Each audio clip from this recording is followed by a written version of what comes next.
Good day, everybody. Good afternoon. It's 2 o'clock, 24th of December. I guess it's like Christmas Eve, 2025. It's Wednesday. Thought I'd go to Ukraine today. Look at this. Ulica Ukrainskaya. Okay, so we're in Ukraine.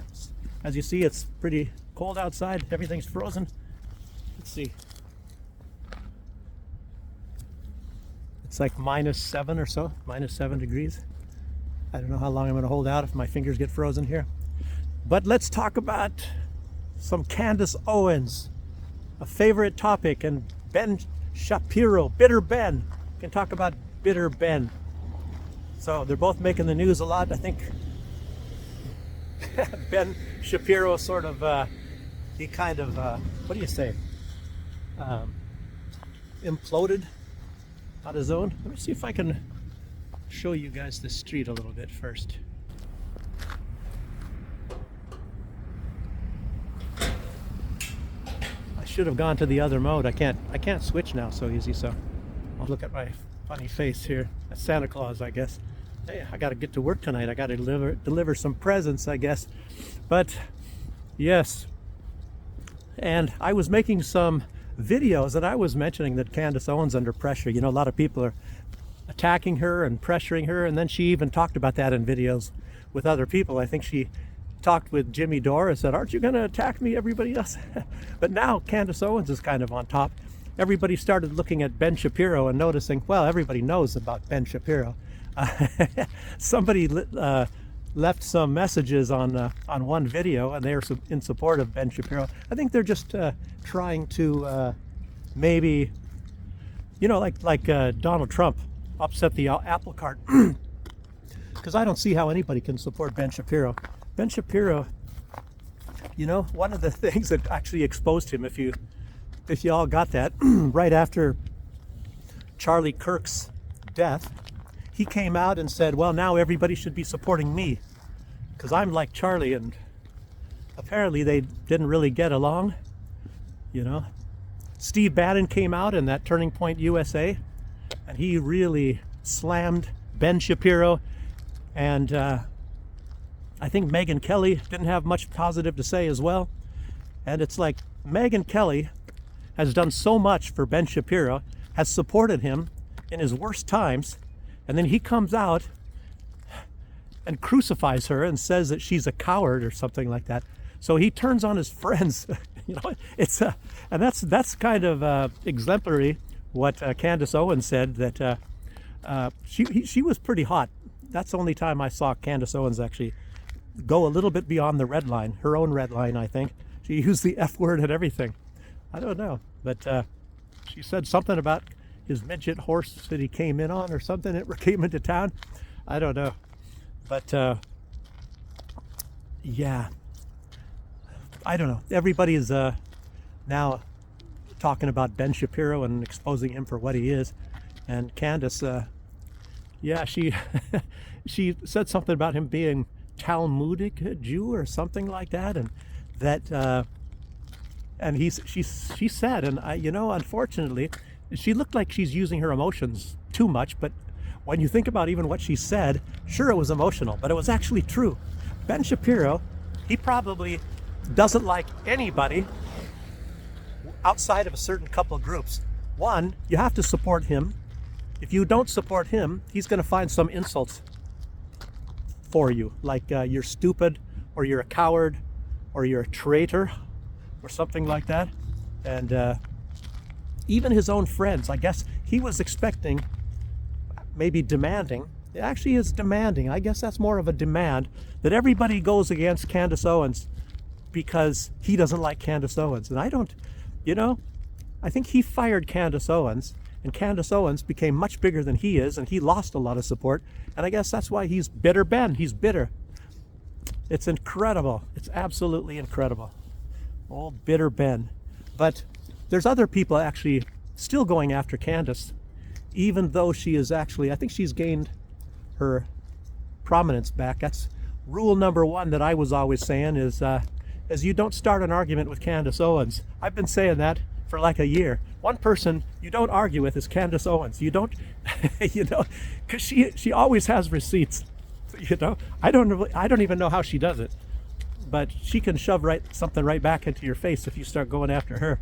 So I guess that's I don't know if you guys remember the first time I think maybe it was the first time I saw Candace Owens. It was years ago, and I think she was sitting in front of the House Judiciary Committee, and they were trying to slam her as like anti-Semitic and all kinds of other things, and she's in front of all of these congressmen. Nadler was there, and who's that Chinese kind of guy, you, and all that, and then they were taking things out of context. She shoved it right back in their faces, and I think you can still find that on YouTube. That's absolutely incredible. It's very much like George Galloway, when they tried to say George Galloway was a business partner of Saddam Hussein, and they subpoenaed him, and to their surprise, he actually showed up. And George Galloway, and he proved them all wrong. And these senators, it's a Senate, I think, and they're sitting there about to cry. I don't know what it is with the United States. It's terrible sometimes. You come from the United States and you really want to be proud of your own country, and then they pull all these shenanigans and all this crap on all these people, trying to overwhelm everybody with sheer power and say, we're the powerful ones, and you get put in your place. The only ones everybody that knows that can do that is Israel. Israel can say, well, you're gonna get in your place. They do that to Donald Trump and do it to every president, basically. And what is that? What did Nick Fuentes say? The Jews control society. And I saw something, and I was looking a little bit today, and there was something with Max Blumenthal. And Max Blumenthal, he's the guy to listen to. Max Blumenthal is one of these people. At least they have a bit of a podium. They can come out and say things, and they get broadcast. Other Jews that do that, they probably get taken down, because you're supposed to think something completely different, I guess. But he actually calls them out, and he's Jewish, and he is actually sickened about what Jews do to Judaism, and so he comes and calls them out. And it's incredible. And he was saying, this was even months ago. This was before Nick Fuentes said anything. And who was this lady?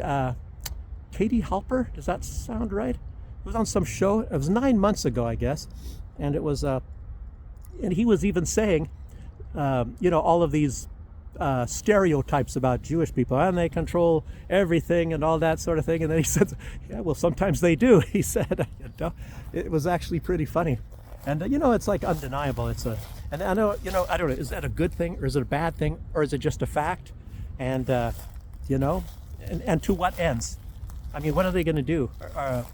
Say, for example, if they have vast control over Hollywood, vast control over banking, and it's like, there are other banks. There are some smaller banks. There's a Muslim bank, and Muslim banking is about the same as Christian banking. And I guess that's one of the first things that people started going against Jews about, is because is against usury. That was against Christianity, to charge interest on loans and things. And that is a big thing in history, as you see something like maybe the Merchant of Venice, and it goes into a lot of things. But there's a bank in the States, I believe it's called, I don't know if they have it in the States anymore. Maybe they did, or maybe that was in the Caribbean, because I'd heard about it while I lived in the Caribbean. I think it's called Larissa. And I guess you pay a fee, but you don't pay interest on your loans and things when you borrow money. And it's also forbidden to come and take your assets, like your house and all that. So, but it's, you would say that 99.8% of all the banks on planet Earth are Jewish banks now. Even in all the Muslim countries, I believe there's, it's probably always a couple Muslim banks, but I'm sure there's a lot of Jewish banks. And that's a lot of money. That's how they get rich on that thing. So is the interest. And unfortunately, that's one of the causes of all the strife in the world, is they can fund all these wars. You look back even at the Rothschilds. I think that was in like Frankfurt, is where they started out. I think it was mostly with jewelry, and they had his sons. And I can't even remember that whole thing, but they did some kind of tricky things, maybe with the end of the war. That's something that catapulted them up into huge wealth. And then since that, I guess, mostly been the Queen's bankers and remember that Charlie Hebdo? Charlie Hebdo, it's that publication thing in France. I think it was in the western part. It was Reims or something like that. I was living in Germany at the time. Ich bin Charlie, I am Charlie, or Charlie Hebdo. And it was some publication, and they were saying something. I don't know if there was like some Muslims supposedly attacked this place, and everybody had sympathy for this Charlie Hebdo. And then they didn't disclose that like a week or two before that, it was the Rothschilds that bought Charlie Hebdo.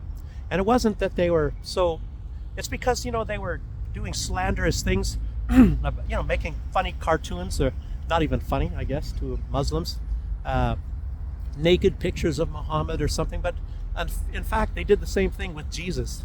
They had Jesus and like Jesus testicles hanging out and all kinds of stuff. So this thing was slandering Christians and Muslims, and it was Jewish, obviously, because why would Christians slander themselves or the Muslims or something? But it was Jewish. And then it was a very strange thing that I think lots of people sent a lot of money. They got really rich and supported, even though I think they were kind of failing. They weren't poor, but they made a huge amount of money. And but nobody disclosed the fact that the Rothschilds had just bought that, and they made a lot of money. And some of these people that were accused of, I think, doing some killings or bombings or something, they were on the other side of France. They said, and they even showed pictures of them and said, hey, I've got an alibi. I was 200 miles away when that happened, so it couldn't have been me. It's kind of like the 9/11 thing. I'll tell you, everybody, it's so confusing. You have to get confused. You don't know what the heck is going on anymore. There's all these fake stories everywhere. Everything is fake. And then there's no end to this stuff. And trying to find the truth, it's almost impossible. Somebody also wrote a note in there, and it was something like that it was the Jews that came up with the idea of a Messiah. And, not the Christians and all that, but then obviously that is of course not true. The first ones, I guess, that came up with the idea of a Messiah were the Zoroastrians. It was the ancient, I think it was like, was it let's see if I can get this right. It was like 2,000. Yeah, it was 2,000. Approximately 2,000 years before Common Era, or before, 2,000 years BC. And one of the questions was, is that a polytheistic or is that a monotheistic religion? I don't know. They still have Zoroastrianism today, and a lot of them actually believe that Jesus is the Messiah. And it's a very much like Kim Iverson put out a video, and I think she was basing it on what the Young Turks put out, which are putting out a lot of good stuff. So it's interesting times right now. Religion's playing a great big part. And but anyway, what Kim Iverson was putting out, and I had forgotten this, that the Islamic religion believes that in end times, what happens is Jesus comes back. And I think it's like a judgment time. In the last days, Jesus comes back to the earth. Not Muhammad, but Jesus. And this is the Muslims, I'm telling you. That's what they believe. So Jesus is a very central figure to the Muslims. And it's a very strange thing that they try to make you think something completely different. Not the Muslims, but society and that. And then if Nick Fuentes is accurate when he says that the Jews control society, and society is not telling us this stuff and they're leading us astray, but it's not the Jews in general, and it's not even the Zionists really, but it's I guess people, they want to make some money, and they want certain political agendas to come through, and so they want you to believe things in a certain way. And wow, what we're going through even more so, and it's always have been for a long time, is, you know, that Chinese school of thought recently came out, and they had given it the name, and they called it cognitive warfare. And I guess it's just messing with your mind is the whole time. That's what I guess the whole definition of that is to is to make you believe something that is not necessarily true, but it benefits certain people. It either benefits the rich, powerful elites, maybe certain countries, maybe certain religions. Well, the whole thing about Israel, I mean, when they start doing all of this stuff like massacring tens of thousands of children, it makes you actually zero in on them and actually see, well, what is this all about? What are these people doing? And a lot of time you hear only the negative things, and there's a lot of negative things, and it's, I don't know, there's so many things that you're not told and things you forget. And recently there was something I mentioned, and I can't remember her name again. She's a lawyer for the United Nations, and I mentioned that Donald Trump basically put these heavy sanctions on her, that nobody in the United States government is allowed to even talk to her, because she had come up with evidence that a lot of these, oh boy, this light is bad. She had come up with evidence that these tech companies were helping Israel to target people in Gaza, target and kill them. And you don't even want to know the main way they do it, and who. And it's not that these companies said, oh, here's the coordinates for somebody's place. I mean, they don't come right out and say that. It's just they allow the use of their apps. And I don't even want to say these companies of who they are. And it's the big ones that you guys have all heard of. I've mentioned it in another video. And I don't know. I don't want to get in more trouble. So I won't say their names, but primarily, and this is the very bad part about this, about what they do. And this is a very sad part. And as you all know, that the primary people that got killed in this war on the people of Gaza were children. Far higher numbers than even women or old people or even men. And they were supposed to be going after Hamas, we are told.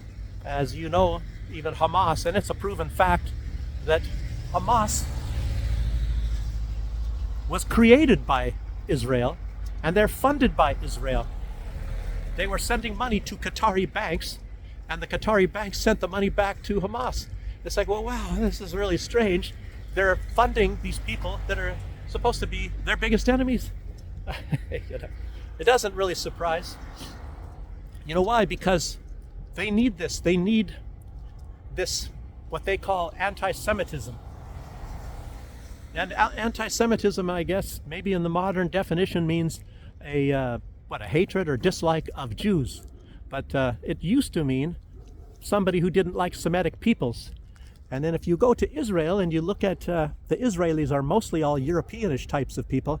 You know, they migrated, most of them, from Russia, Belarus, Canada, even United States, and they went to Israel. And most of them, they don't have any heritage whatsoever of being Semitic.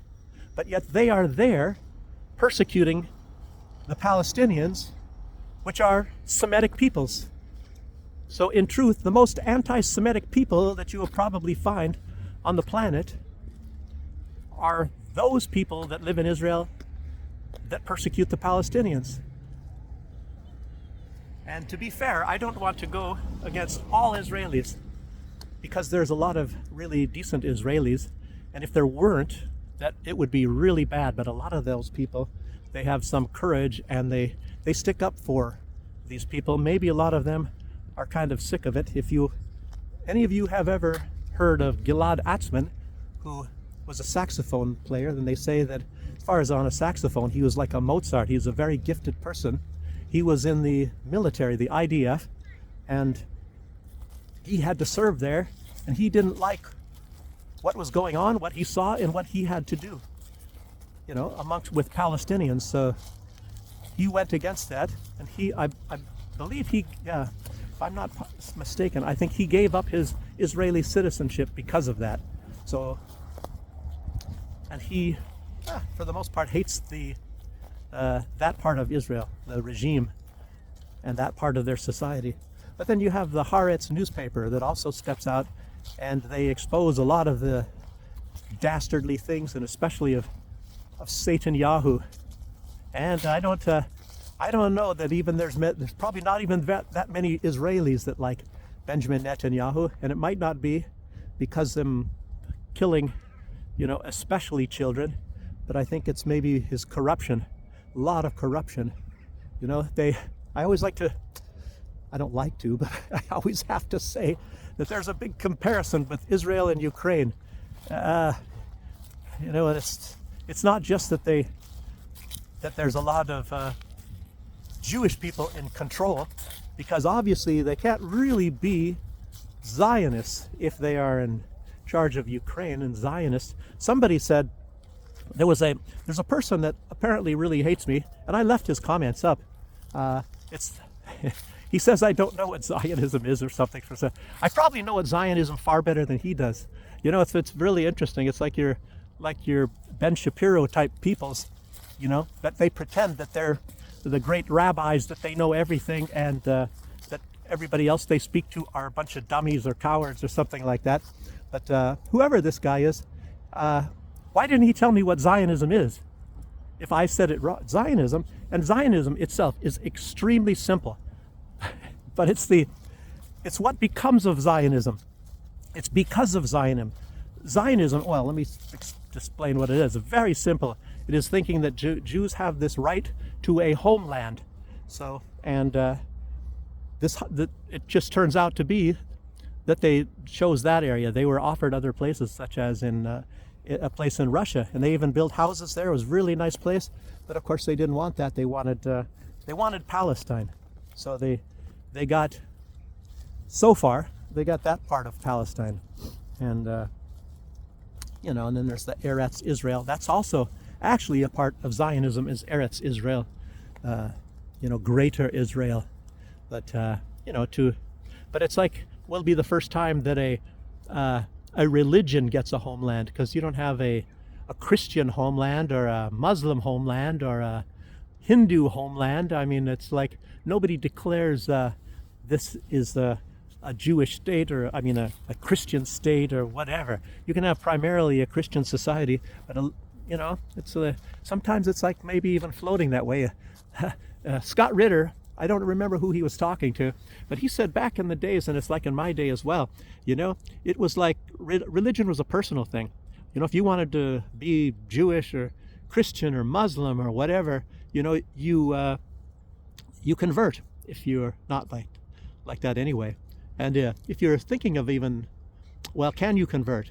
It's a different aspect of what you think of becoming like a different religion. Like in Judaism, it's a matriarchal religion, and I guess if your mother was Jewish, you were maybe Jewish. And I guess a lot of people believe, not that it's necessarily true, apparently, that was a long time ago. A lot of people say that Mary was Jewish, and maybe even Joseph was Jewish and all that. So automatically, Jesus, doesn't matter where he's born or anything, that he's a Jew.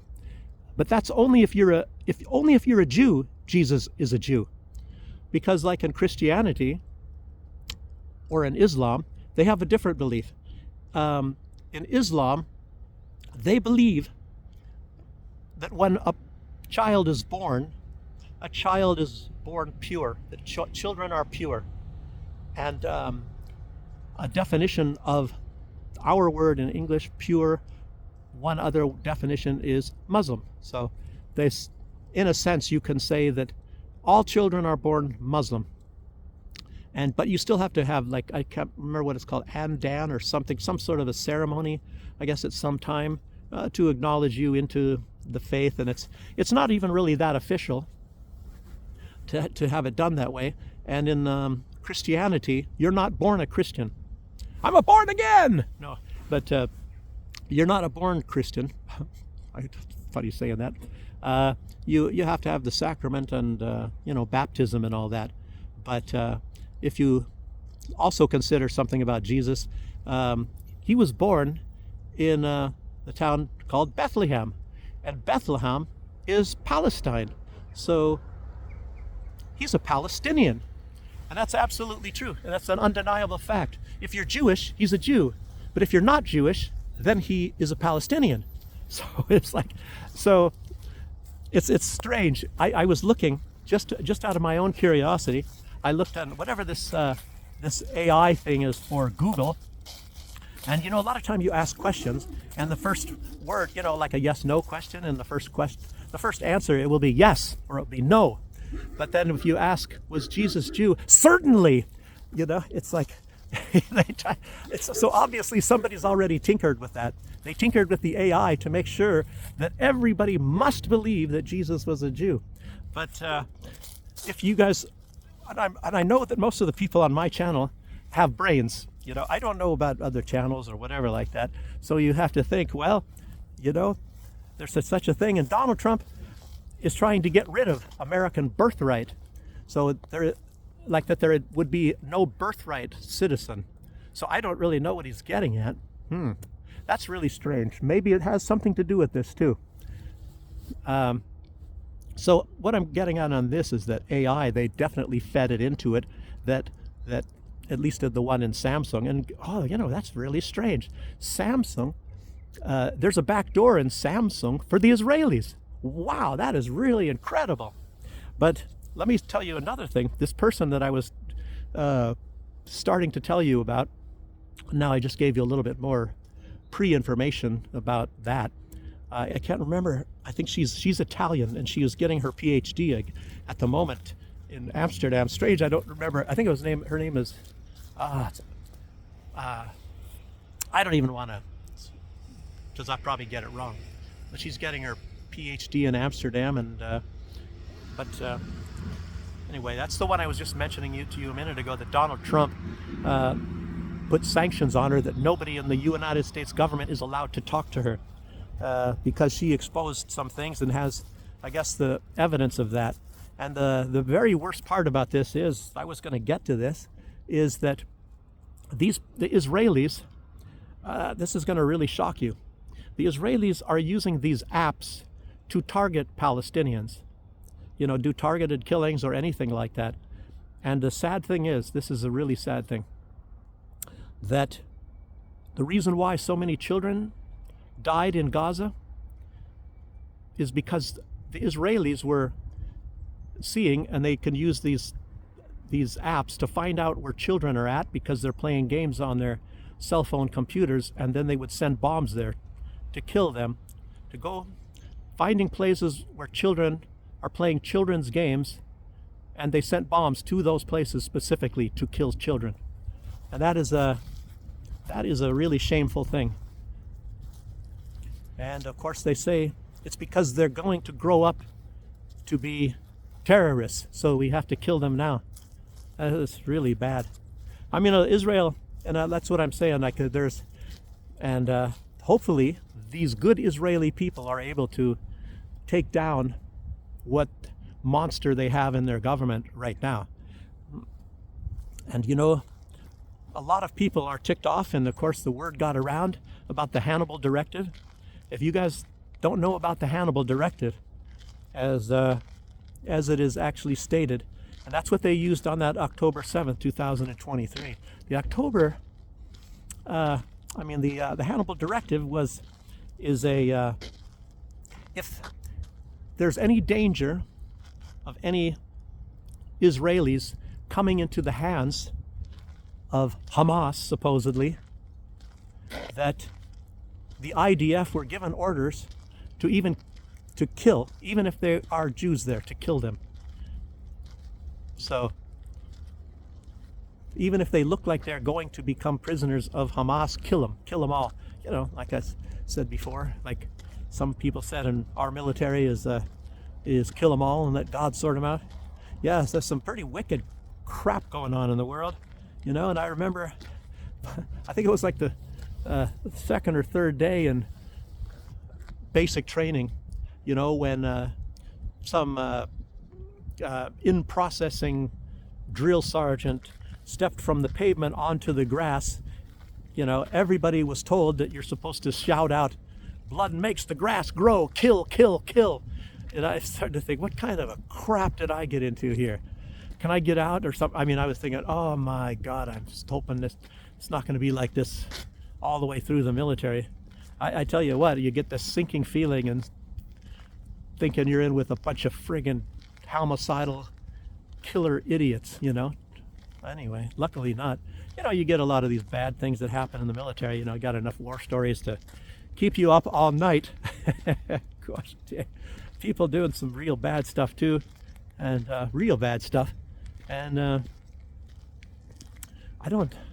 trying to think of anybody of killings of any. I don't know about that. Rapes and really sad other stuff, But anyway, beatings, people getting beaten up and maimed, people beat people up and maim them, and gosh, man, real terrible infidelity. Anyway, but yeah, did I talk enough about Ben Shapiro? Possibly, I don't know. He's a never-ending topic. But as far as Candace Owens, a little bit more about that. It's very strange that even Alex Jones went after Candace Owens, and a longtime subscriber, Angie, first alerted me to that.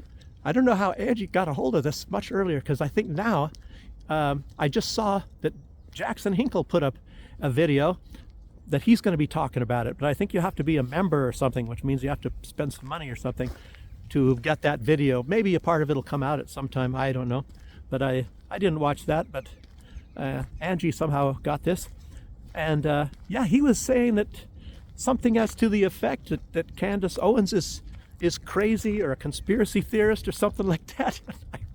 I started thinking, well, gosh, damn Alex Jones. I mean, how many times has he been called a conspiracy theorist?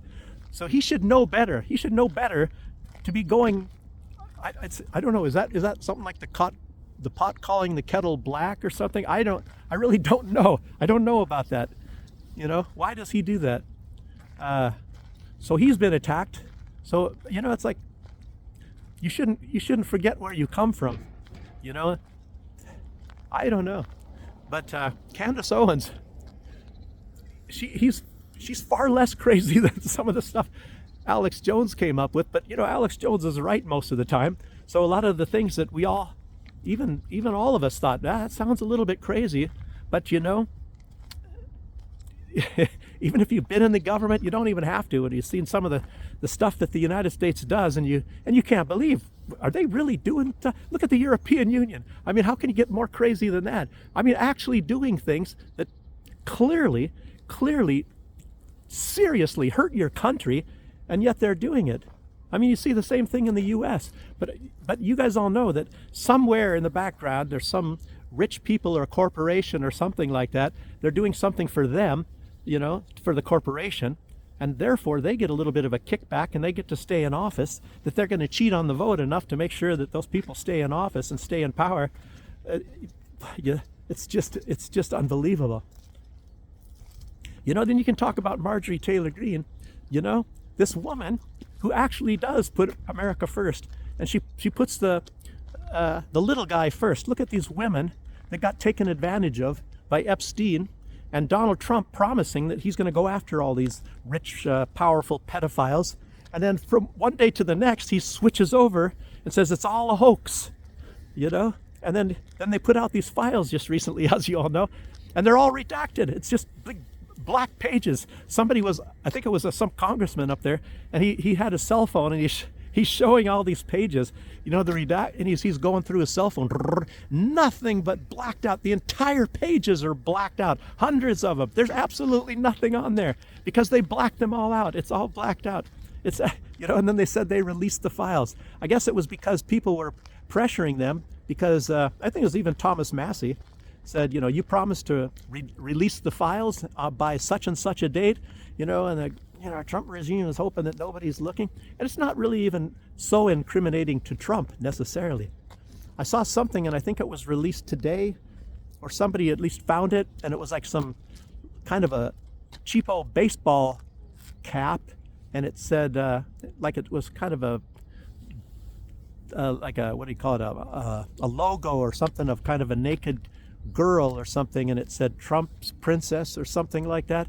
That's actually the most incriminating thing that I saw. It was in the Epstein files, and where and what, I don't have any idea.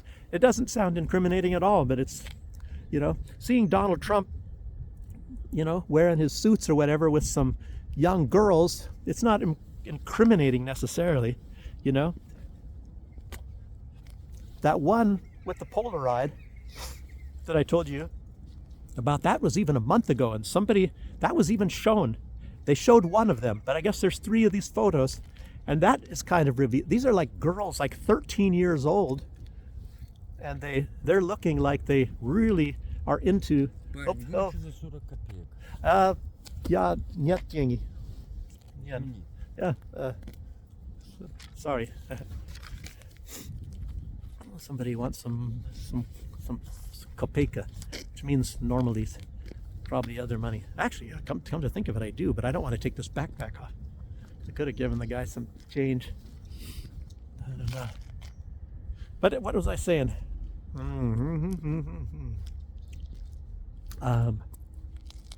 Yeah, these real young girls. It's like, and you're looking at that and you say, well, where in the heck could he be? Where he's getting these like 13-year-old girls, but these girls, I tell you what, even if they look like they're willing, and I don't know, are they or aren't they? Are they put up to that? I don't really know. You see some young girls, and hey, I tell you what, I've had, even me, look at a craggy old guy like me, and some girl, and she was really cute girl, real cute girl, too young for me. And I actually, even when I was looking at her, the way she's acting, and she was with her girlfriend, I was saying, God, that's a real nice girl. If I was some guy, I don't even have the faintest idea on how old this girl was. She might have been 16 or something. I said, wow, she looks good. She looks really, really sweet girl and all that. And then they were speaking English or something, and I said, oh, you speak English, whatever. And this was on even a crowded metro. And then started talking to them, and then she was actually switching the metro car, same as I was doing. And I think the other girl went somewhere else, her taller girlfriend. Yeah, and I sat, and I was thinking, oh, I can find somebody that I can actually talk Russian to, and I can practice my Russian. Otherwise, I don't have anybody to practice with. And but anyway, she's saying, oh, I think you're very nice and all this, and oh man. But originally we exchanged, I think, telegram, and I don't know. Luckily, I don't know if she wrote or I didn't write, but anyway, nothing came about, and I think there was some other girl that she might have said something. Also, even older, but still too young for me, and I, doesn't even live in Minsk, and I don't know. Friends are one thing, and I don't have anything against being friends with younger people. It's kind of nice, I know younger, kids, 17 and all that, they're guys. Oh, he's homo. No, after young boys. No, nothing like that. But anyway, where was I at about this stuff? Okay. Yeah, did I talk about Steve Bannon? Yeah, he went up there. He was slamming old Ben Shapiro, and I don't know. And lately, I don't know, I was going to talk about Greenland a little bit, Donald Trump too. I'll just throw that in right now. That Donald Trump, he's back to wanting Greenland. And he still wants Venezuela, and we're all saying he wants it for the oil. Jackson Hinkle, though, he came up. Jackson Hinkle, he's got a very good point. I know why I like that guy. Gosh, he's a young guy. Maybe I'm, no. Anyway, but he came up, and he said it's very similar to what was going on with Saddam Hussein when the United States attacked Iraq, and also when the United States attacked Libya. And most of this, as you know, that Saddam Hussein, he was trading oil, or was he about to? I can't even remember for sure. But anyway, the whole intention was to trade oil, but not in US dollars, out of the petrodollar, in other words. And I think it was in euros, and they had to stop that. And that was the main reason. It was one of the main reasons. And they did everything to provoke. It was all provocations to get Saddam Hussein to. It's very much like Russia. They try to, so they can have the moral high ground, do everything to provoke and provoke and provoke and hope some other country makes the mistake. And that's exactly what's going on right now with Trump seizing all of these tankers, which is illegal, of course. Seizing them, putting all these tankers on sanctions. As a matter of fact, I think one of them they seized was not even on sanctions. They seized it anyway. So, obviously, that's double illegal. But it's because of BRICS, I believe, and Venezuela will be trading in currencies other than the US dollar. So, and it was, I think even Donald Trump was even talking about that. And what it would have amounted to, that when Venezuelan oil is traded in US dollars, that the United States, at least as far as the petrodollar is concerned, they will have 67% of the world's oil traded in US dollars. So they will have actually a majority at the very least. And it's, as you know, it's not that Russia wanted to trade out of the dollar, but they made it to where Russia had to, because they took them off of SWIFT, and they can't go with the US dollar, so they have to use it, trade in their own currencies. Russia was expecting that, and of course China, a lot of these people, they were expecting that. The US is really weaponizing the dollar, and it actually is shooting them in the foot. And they're, in a sense, they are thinking that all these countries are all too weak, and that they can crush these countries. They can crush them by locking them out of the dollar. But a lot of these people, they found their own mechanisms on how to conduct trade outside of the United States dollar. And it turns out that the United States, well, I don't know, they shot themselves not in the foot. It's almost like they shot themselves in the head. They gave themselves a mortal wound, I guess, by weaponizing the United States dollar in any way they possibly could. That was mostly Biden. Trump hasn't changed anything. I don't know about these negotiations between the United States and Russia. Are they going to be going back? Probably not. Donald Trump, I don't know. Everybody knows he's got a secret goal to also crush Russia and bring it to its knees. I mean, that's pretty obvious, right? But it's just going on the back burner, I guess. Brian Berletic is actually true on that. A lot of people talk about that. I think even Colonel McGregor says the same thing. That, I don't know, a lot of people are up on that. That the United States is still going to be going after Russia at some time, but now they have to concentrate on on China. China's the bigger problem. And people are talking about how China is building all of these ships. I think they're building 200 ships, not necessarily military, but 200 ships all at one time. Russia is building a number of icebreakers, even more. So they're building some things as well, not as much as China. So now Donald Trump, as you all know, just yesterday, he came out and we're going to have the biggest battleship, the biggest fleet that the world has ever seen. And somebody was looking into that, and then there is no plans yet. Nothing has even been announced for the U.S. to be building any of these massive ships and these, I don't know, how many submarines? I think he said 15 submarines, I think the United States has 30 submarines, and Donald Trump said they're now starting to build 15 more. They're going to have 45 nuclear-armed submarines. That's what Donald Trump said. Well, I don't know if they really have plans, or I don't know if they can possibly do that. Seattle, I guess, where I was living, they had the Trident shipyards, and I think that's where a lot of these submarines and things were built. I don't know, a lot of jobs. Boeing is up there. Yes. Anyway, old neighborhood. Bill Gates, Microsoft, Boeing, shipyards, Trident, all that kind of stuff. Okay.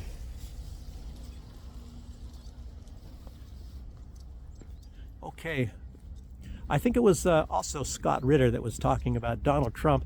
And Donald Trump, what he's doing is he's running a cult of personality, which is also very interesting, which is actually very true.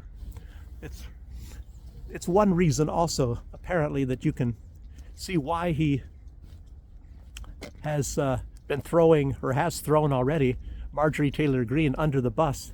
Marjorie Taylor Greene, she is under some strange notion that she has pledged her allegiance to the United States Constitution. I mean, perish the thought. You're supposed to pledge your allegiance to Donald Trump, not even Donald Trump's platform, because Donald Trump betrayed his own platform. It's kind of like Marjorie Taylor Greene. I mean,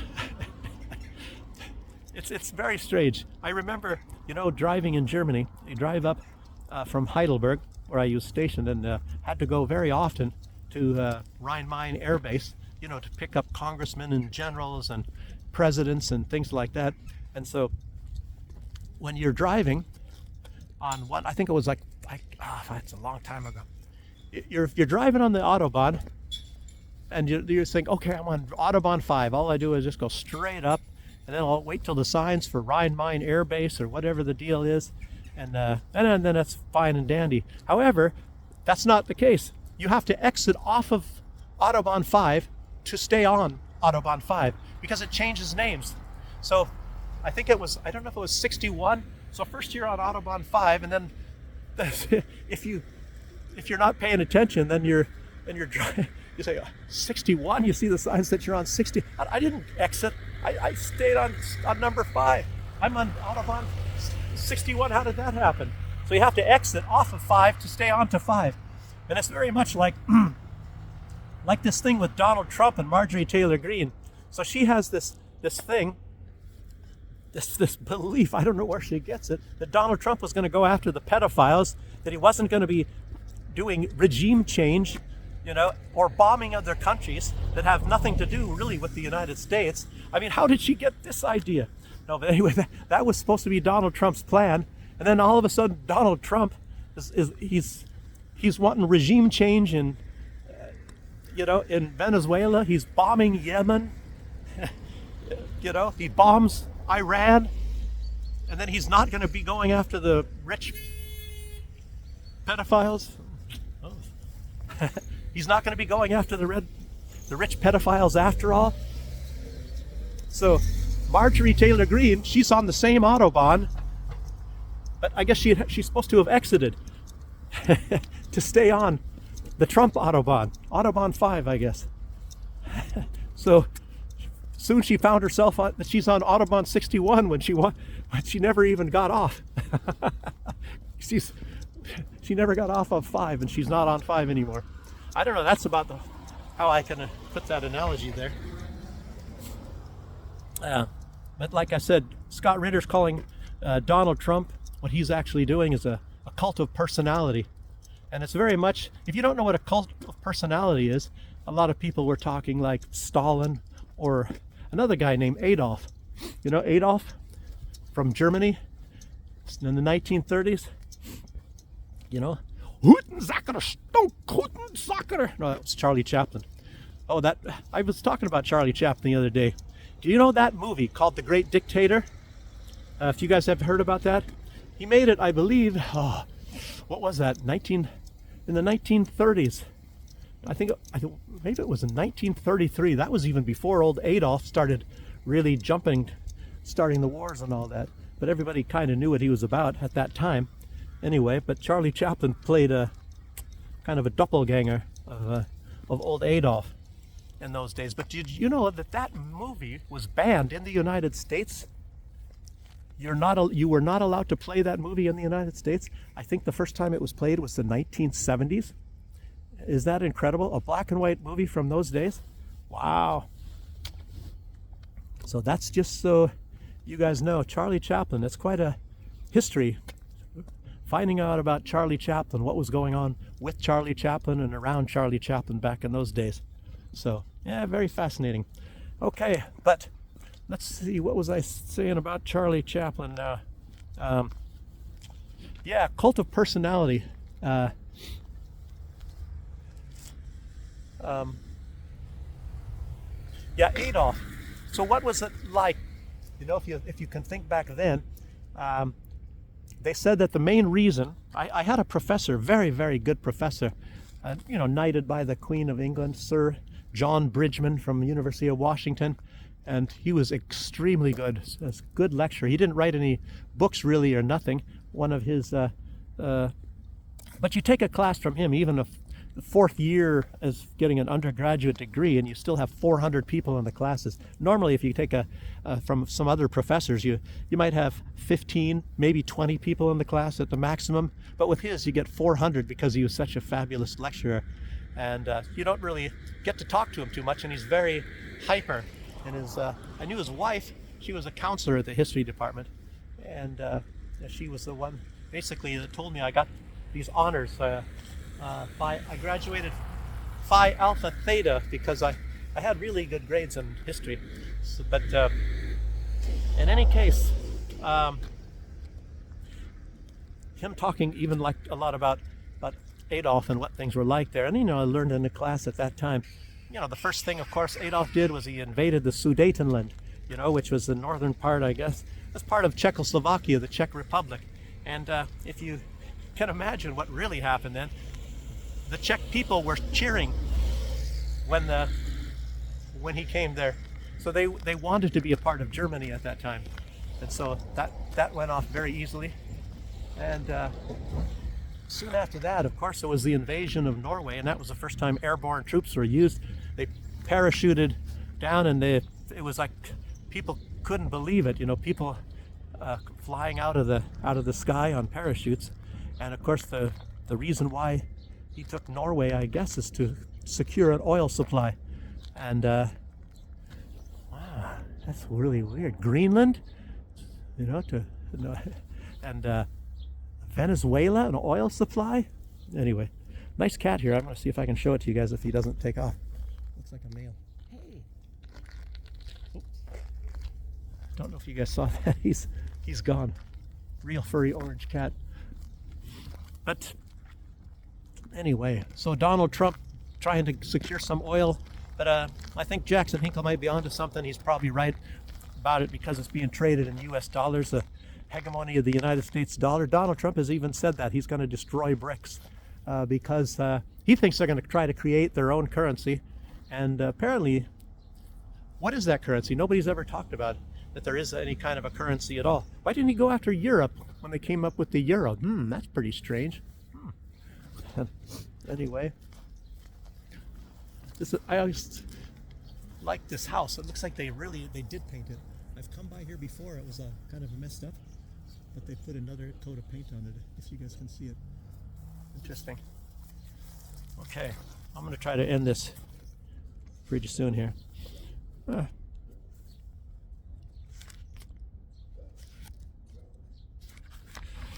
But what was this about surveillance with drones?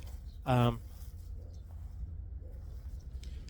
was going to say something, you know, I didn't want to go into that theme though. I talked a little bit about it, but like,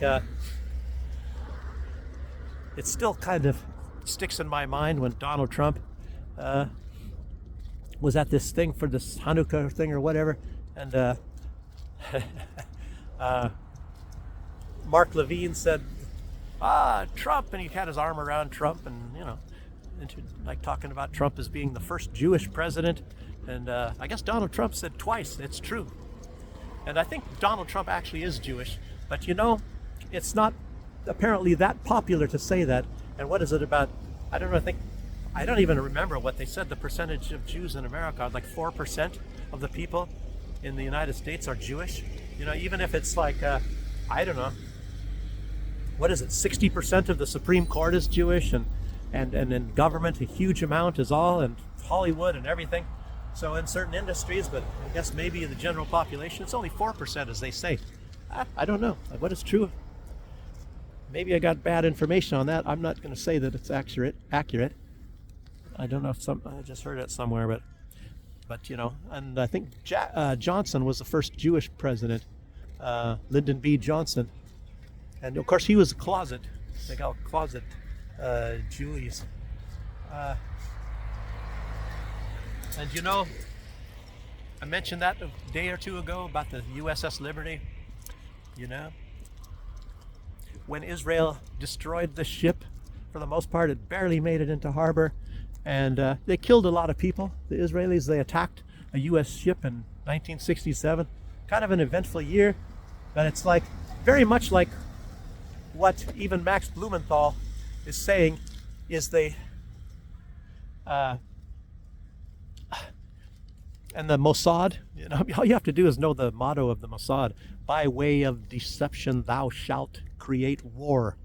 And you know, it's to, they had in the 1967 the Levant affair, things like that. They were killing Americans, and they're trying to make it look like the Muslims and the Egyptians or something were doing it. And like the movie theaters and post offices, you know, putting in bombs and things to kill Americans. And it's something, I think in the Levant affair is when they caught some Israelis. You know, I think the bomb went off prematurely, and before they could get it in place. That's how they found out that it was the Israelis that were actually planting all these bombs and killing Americans. And it's kind of similar to a lot of the anti-Semitism, and everybody knows that. It's been proven many, many times that a lot of these acts of anti-Semitism is done by Jews themselves. I don't know why individuals would do it in the United States. I remember there was a girl, it's a school, I think it's like a high school, and like somebody damaging her locker and all that, and so I guess she didn't know, but they put up some surveillance cameras, and the surveillance cameras found out that she was doing it. She was spray painting a swastika or something on her own locker, and it's par for the course stuff. It sounds like a Benjamin Netanyahu sort of a deal. And one of the things that it's believed that they hope to do is to try to get Jews to feel unsafe and move to Israel so that they can take over more and more land. Right now they're trying to take over more and more of the West Bank, and like the yellow line on Gaza. I guess now they have over half of Gaza.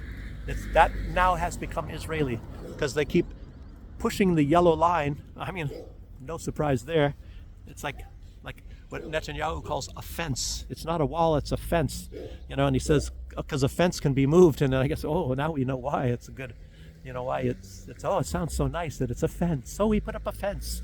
And so they can keep moving and taking more and more of the West Bank. I guess that was the whole idea about that one. And you know, on the yellow line, I don't know. So now I don't know, that's really fast. They put up the yellow line, and now they even moved it more into Gaza, so they took even a bigger portion of Gaza. Boy, incredible, huh?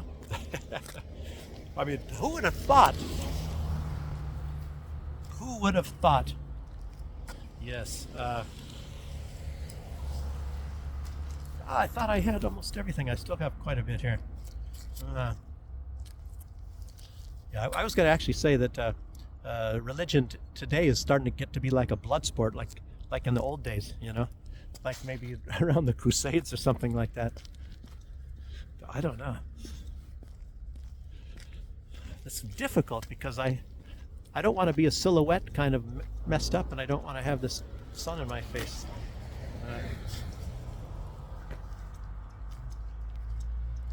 I was going to say, I didn't get to that yet, but somebody had put something in a comment.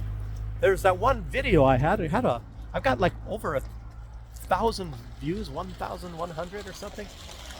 And somebody stopping here, and somebody said that what I said is a blood libel. You know, probably the same guy, that Israeli guy or whatever. He's only making comments. I don't know. I don't even understand why he's saying a bunch of negative stuff. You know, I mean, it's like a Ben Shapiro. I suppose it's supposed to get my goat, and I'm supposed to lose control. That's why I don't like Candace overreacting a lot when Ben Shapiro was attacking her, because that was the whole thing, was to attack her, to try to get her to overreact. And I don't even feel anything. This guy is kind of you know, it's not, I don't know. I'm just guessing. Maybe that was his thing, is to get me pissed off. I don't know. And I think there was some other person. I think they're Jewish, and they were actually more polite. They said, okay, well, you sound reasonable and things, and I'll subscribe. So, that's fair enough. And yeah. So it's like difficult. You have to try not to be attacking the Jews, And you could actually, a lot of people, they feel they should attack the Muslims or something like that. And how we're all conditioned or indoctrinated, I guess I should say. You're living in a predominantly Christian society or something, and you think, Christians are good and all that sort of thing. But I tell you what, I think I've been ripped off more by Christians than I have by anybody in any other religions.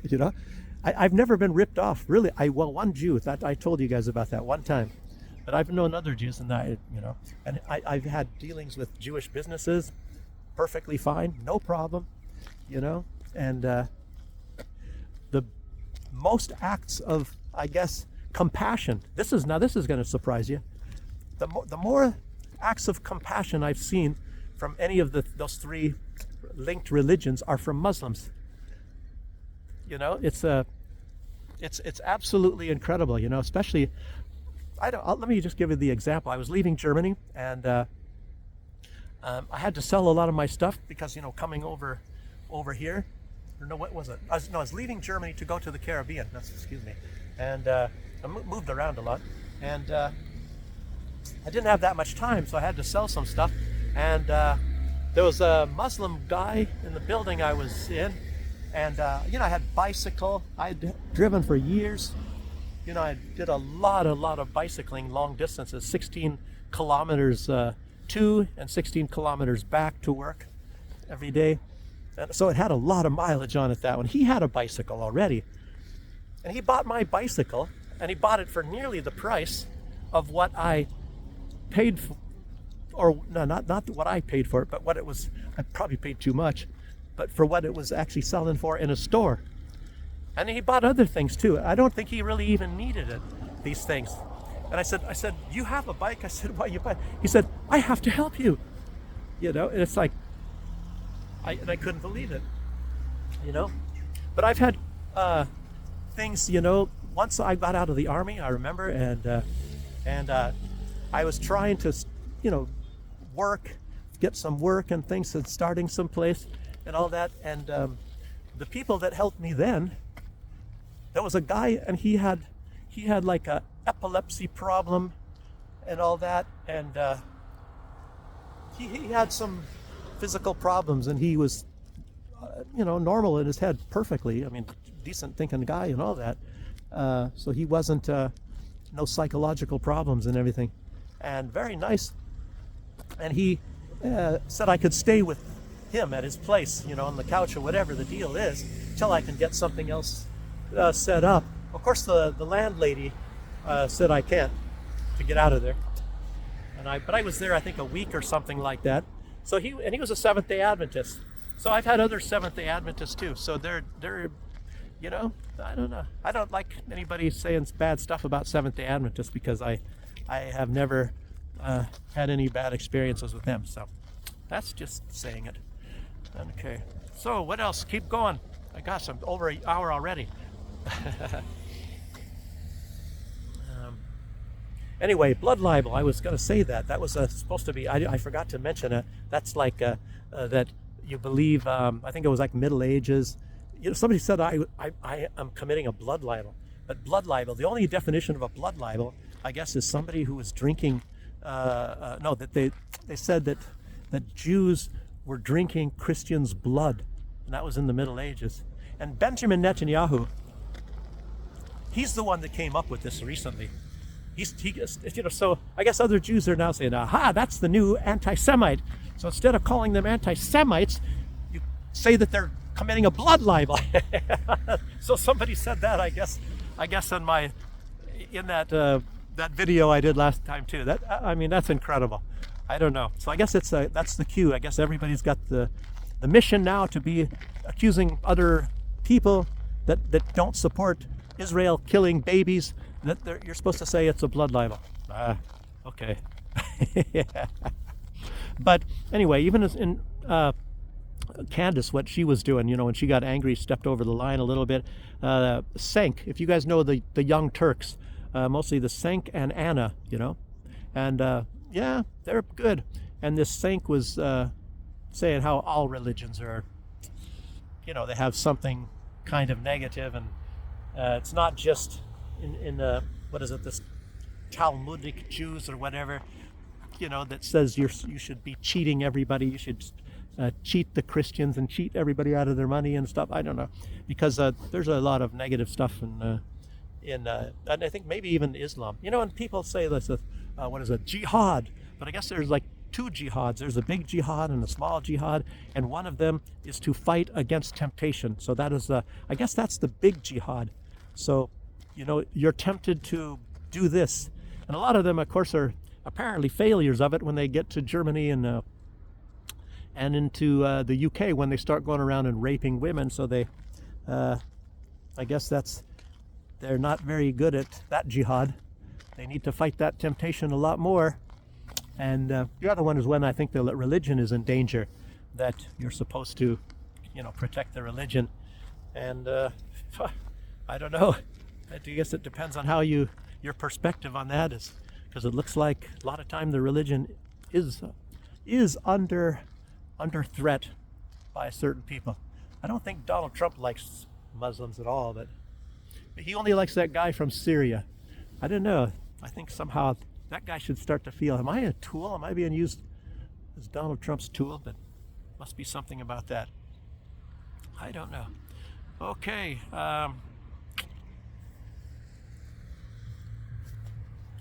Let's see.